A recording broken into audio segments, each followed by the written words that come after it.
আসসালামু আলাইকুম ভাই, কী জন্য আসছেন? আপনার পেটের ব্যথা। আমি ডাক্তারি বলবো আপনাকে। জি, আসলে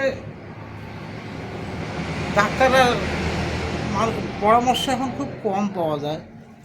যেমন পেটের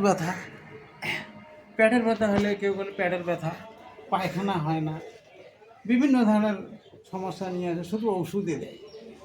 ডাক্তার কোনো পরামর্শ দেয় না, শুধু ওষুধ দেবে, বাস খাই দিতে হবে। আসল পরামর্শ হলো, যখন রোগ হয়ে যায় তখন তো খাওয়াই লাগবে ওষুধ। তারপরে ঘুম থেকে উঠিয়ে খালি পেটে পানি খাবেন।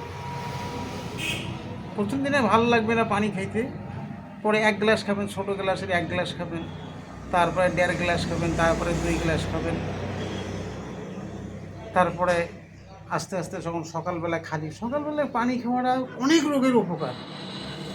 এই সকালবেলার পানি যে আল্লাহর এমন একটা নিয়ামত, খালি পেটে খাওয়া, শরীরের বিভিন্ন ধরনের উপকার, এই হাজারো উপকার আছে খালি পেটে পানি খাওয়াতে। যাক, আমরা তো আর ডাক্তার না, আমরা পরামর্শটা দিলাম আর কি, কিন্তু এইটুক পরামর্শ ডাক্তার দেয় না। মেলা খুচরা ডাক্তার আছে, ছোটো মোটো ডাক্তার আছে, শুধু ঔষধই খাও, শুধু ওষুধ। পায়খানা কঠিন, যেমন পায়খানা হয় না। তাছাড়া মনে করেন পেট ব্যথা করে কী জন্য? ওই পায়খানার কারণে। তারপরে পেশাবে ওই যে লাল হয়ে যায়, কেউ পানি খায় না, পানি খেলে ক্লিয়ার থাকে সব সময়। আর পানির বর্ণনা করাই যাবে না, পানি এমন আল্লাহর একটা নিয়ামত। যাই হোক, ডাক্তার এটা শিখিয়ে দিলেন, তারপরে আস্তে আস্তে